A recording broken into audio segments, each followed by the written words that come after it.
Welcome back after the break जी। इस segment में हम बात करेंगे एक ऐसी शख्सियत जो कि ना सिर्फ पाकिस्तान बल्कि इंटरनेशनली सतह पर भी एक मिसाल है और बहुत खूबसूरत शख्सियत हमारे साथ मौजूद है। और बहुत जिस तरह मैंने कहा कि वो खूबसूरत है, उनका इलाका भी बहुत खूबसूरत है, हुंजा से ताल्लुक़ रखती हैं। अनीता करीम की मैं बात कर रही हूँ, जो कि पाकिस्तान की पहली खातून MMA फाइटर है। अनीता ने अपनी हिम्मत, मेहनत और हौसले से वो मकाम हासिल किया जिस पर पूरा मुल्क इस वक्त जो है वो फ़ख्र करता है, प्राउड करता है। उन्होंने ना सिर्फ वन वॉरियर सीरीज़ जैसे बड़े प्लेटफॉर्म्स पर पाकिस्तान का नाम रोशन किया, बल्कि 2 मरतबा नेशनल BJJ और 2 मरतबा सबमिशन ग्रैपलिंग की चैंपियन बनकर अपने सलाहियतों का लोहा भी मनवाया। अनीता करीम अपनी कामयाबियों और जज्बे की वजह से ना सिर्फ नौजवान लड़कियों के लिए बल्कि पूरे मुल्क के लिए एक इंस्पायरेशन भी है।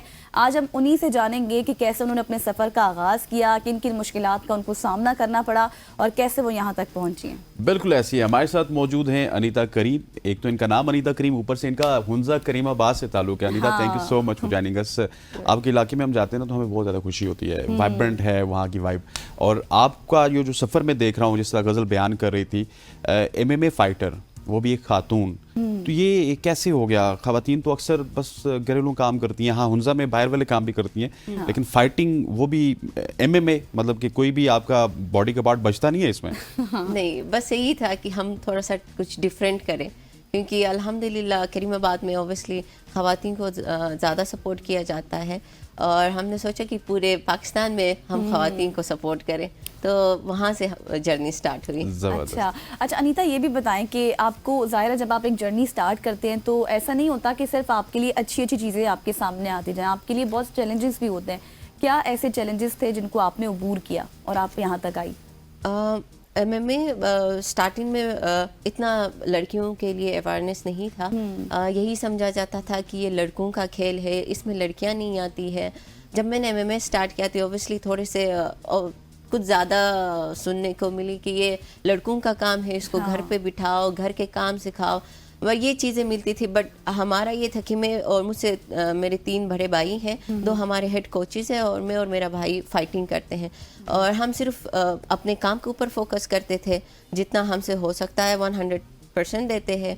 और दूसरा ये कि हम जितने कोई हमारे लिए बोलता है उसको ज़्यादा वो फोकस करते हैं। बोलने वाले बहुत बोलते हैं, नेगेटिविटी भी होती है, पॉजिटिविटी भी होती है। पॉजिटिविटी अपनी लाइफ में रखेंगे, हर चीज़ आपको अच्छा लगेगा और हिम्मत मिलती है। अच्छा, इनके घर में ही सारे कोचेज हैं, इनके भाई इनके कोचेज, वो भी फाइटर, तो घर में भी यही वाला माहौल होता होगा, जाते ही एकदम किसी को ये दे दिया, किसी को ये दे दिया, मतलब सीखते सिखाते घर के काम चल रहे हैं। हाँ, ये हमारे माहौल है वैसे। हाँ, माहौल भी मतलब अच्छा, मतलब आपकी ट्रेनिंग इसी तरह होती है? इसी तरह, या फिर अलग से आप कोई क्लासेस भी लेती हैं? वो तो लेती होंगी, लेकिन डेफिनेटली हमारा अलग से क्लासेस होती है जिम में, बट घर में भी हमारा थोड़ा सा कोई अच्छा टेक्निक याद आ गया भाई को तो हम थोड़ा सा ड्रिल करेंगे, प्रैक्टिस करेंगे। क्या कभी कभी वालिद को ज्यादा शौक है तो उसके साथ थोड़ा सा स्टार्ट होता है हमारा। अच्छा, मतलब आपकी पूरी फैमिली खाते पीते ये वाली टेक्निक हाँ एग्जैक्टली, मतलब आपकी पूरी फैमिली सपोर्टिव है बहुत ज़्यादा, साथ साथ आपकी टेक्निक्स जो आपकी माइंड में आती है तो आप घर से ही वो सीखती हैं। तो अच्छा, ये चीज़ बहुत अच्छी रहती है कि आप अलग से क्लासेस तो लेते हैं, जैसे हम स्कूल में पढ़ते हैं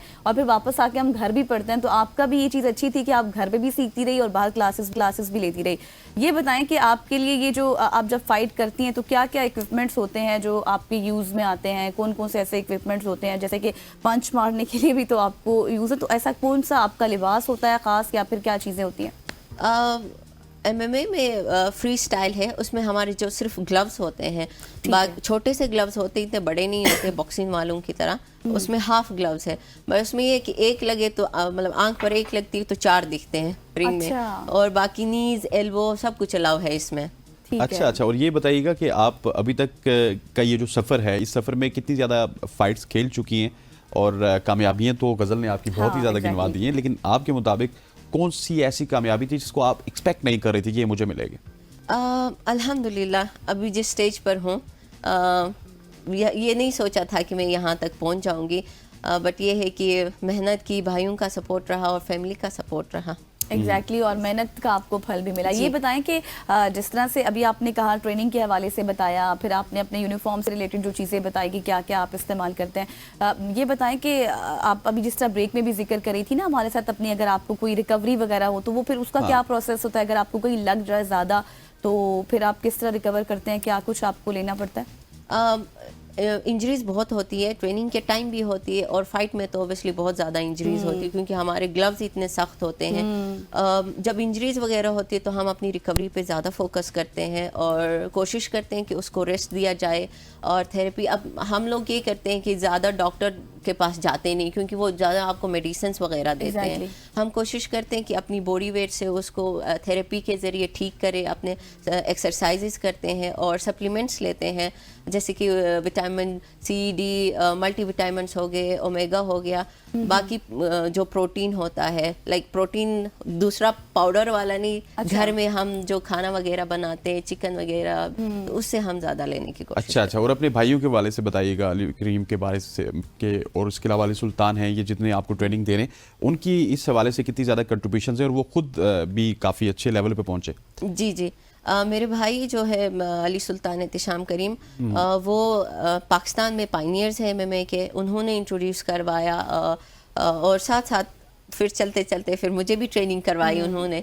बट ये कि अच्छा लगता है कि भाइयों के साथ ही ट्रेनिंग करना, और उनको ज़्यादा पता होता है मेरी वीकनेस वगैरह, फिर हम घर जाके डिस्कस करते हैं, फिर अगले दिन उस चीज़ के ऊपर काम करते हैं। बट टफ भी है ये कि सख्त भी होते हैं। जिम में वो टीचर की तरह मेरे साथ बिहेव करते हैं और घर में से उनकी बहन होती हूँ। अच्छा, जिम में माशाल्लाह। टीचर, घर में बहन भाई, लेकिन exactly. बहन भाई होते होते भी वो मार जाते हैं। हाँ। ये वाला सिखाया था तुम्हें, तुमने क्यों अप्लाई तुमने क्यों नहीं किया? डिफेंस क्यों नहीं अच्छा, किया? अनीता ये बताएं कि जिस तरह आप तो पहली खातून हैं नेशनली भी और इंटरनेशनली भी, अब आपका एक सर्कल भी होगा, ज़ाहिर है फ्रेंड सर्कल होगा, आपकी दोस्तें होंगी, रिश्तेदार होंगे, तो क्या आप उनको भी इंस्पायरेशन उनको भी मिलती है आपसे कि आप एक खातून हैं, जिस तरह से आप आगे आई हैं तो वो उनका भी दिल करता होगा कि वो भी, तो उनको आप फिर कैसे मोटिवेट करती हैं? जब मैंने एमएमए स्टार्ट किया था तो बहुत कम फीमेल्स थी, एंड अभी भी मैं पाकिस्तान की पहली फ़ीमेल हूँ और वाहिद इंटरनेशनल पर वो परफॉर्म करती हूँ। बट अभी जो फीमेल्स आ रही है पूरे पाकिस्तान से, फीमेल्स लाइक फाइटर की तरह ट्रेनिंग कर रही है, फाइटर बनी हुई है और बहुत से फाइट्स कर रही है, एमेच्योर फाइट्स कर रही हैं, और इंशाल्लाह भी बहुत जल्द वो इंटरनेशनल लेवल पर भी आएंगे। अच्छा। बट ये है कि जब फ्रेंड्स वगैरह और फैमिली में कोई आना चाहता है तो मैं उनको ज़रूर मोटिवेट करती हूँ कि आप एटलीस्ट सेल्फ डिफेंस ज़रूर सीखें, ताकि वो आपकी पूरी फैमिली के लिए भी हेल्प होता है। एग्जैक्टली, सेल्फ डिफेंस तो वैसे भी बहुत वैसे ज़्यादा भी बहुत ख़वातीन के लिए ज़रूरी है। वो हमारे साथ मेरे ख्याल गुजरांवाला से भी एक खातून जुड़ती थी, उनका शायद आपको नाम याद हो, मेरे जहन से निकल गया।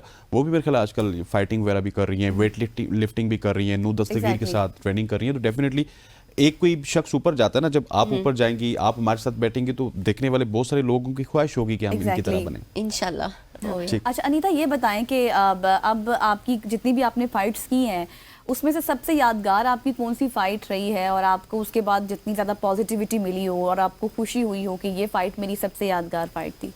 सारे मुझे अच्छे लगते हैं फाइट्स। अच्छा। सारे मुझे अपने एक होता है ना दिल के करीब, अगर एक शख्स के 5 बेटे हो ना तो एक बेटा उसको बहुत पसंद होता है।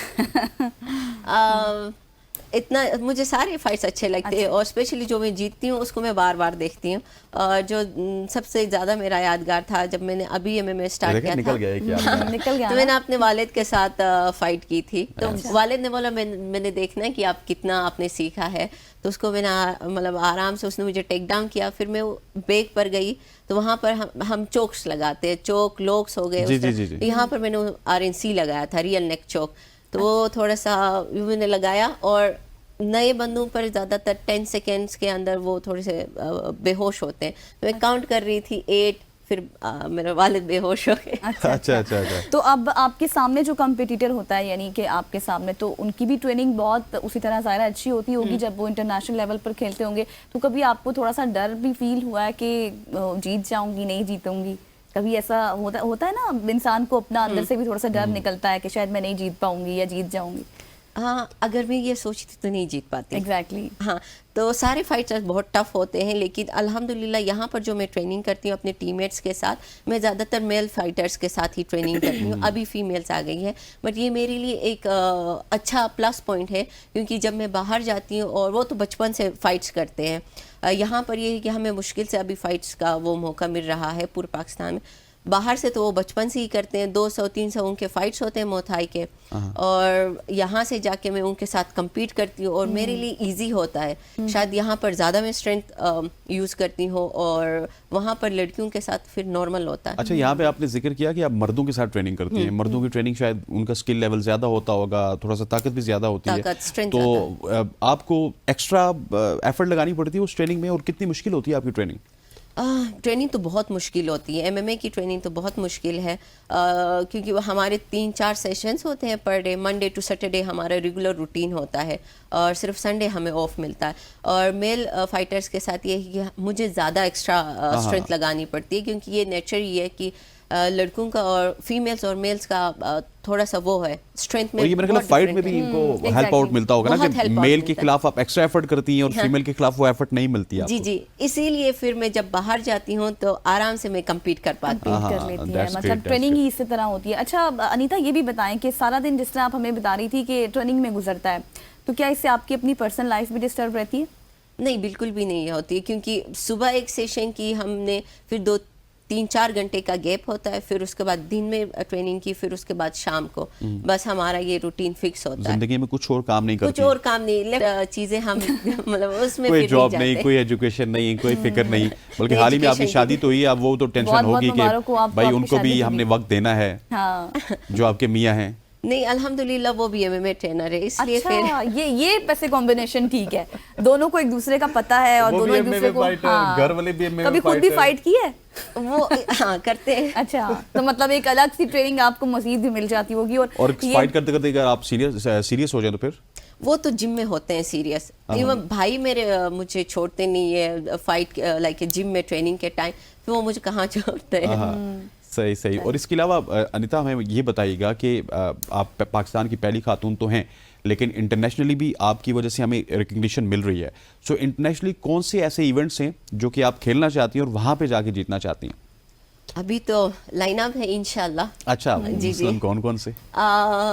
मेरा तो गोल है यूएफसी जाने का। अच्छा, यूएफसी जाने का, माय गुडनेस, बहुत बड़ा गोल है आपका। हाँ। गोल थोड़े मैं बड़े रखती हूँ। नहीं, ये बात अच्छी है, आपने अपने इरादे ऊंचे रखे हैं, आप अपने सोच ऊंची रखें, तो आप जी, जितना आप सोच अच्छा रखेंगे आप उतना उसी तरह ही आगे बढ़ेंगे। बिल्कुल ऐसे है, जितनी सोच आपकी बड़ी होगी उतनी कामयाबी भी आपकी बड़ी होगी। जी बिल्कुल ऐसे। अनीता, हम ख्वाहिश ये करते हैं कि आप इसी तरह से परफॉर्म करते हैं, और आखिर में जाते जाते अगर कोई खवातीन के लिए पैगाम देना चाहें? बस मैं यही कहूँगी कि जो गुजरता है उसको हम चेंज नहीं कर सकते, जो आगे होगा वो पता नहीं है, बट जो चल रहा है, जिस चीज़ में आप काम कर रही हैं उसमें अपना 100% दे, और कभी भी ये ना सोचे कि मैं नहीं कर पाऊंगी। मतलब आज को जिएं, आज को कल की ना सोचें, और पिछले गुजरे कल की भी ना सोचें। ऐसा ही है। थैंक यू सो मच हो जाने के, it's lovely talk with you. ख़वातीनो ज़ात हमारे साथ अनीता मौजूद थी, जो कि पाकिस्तान की पहली एमएमए फाइटर थी। इरादे इनके बहुत बुलंद हैं और अज़म भी इनका बहुत बुलंद है, और हम उम्मीद करते हैं कि पाकिस्तान का नाम ये इंटरनेशनली भी इसी तरह से रोशन करती रहेंगी। यहाँ पर वक्त हो जाता है एक शॉर्ट सी कमर्शियल ब्रेक का। ब्रेक के बाद वापस आएंगे तो क्रिकेट के हवाले से डिस्कस करेंगे। Stay with us.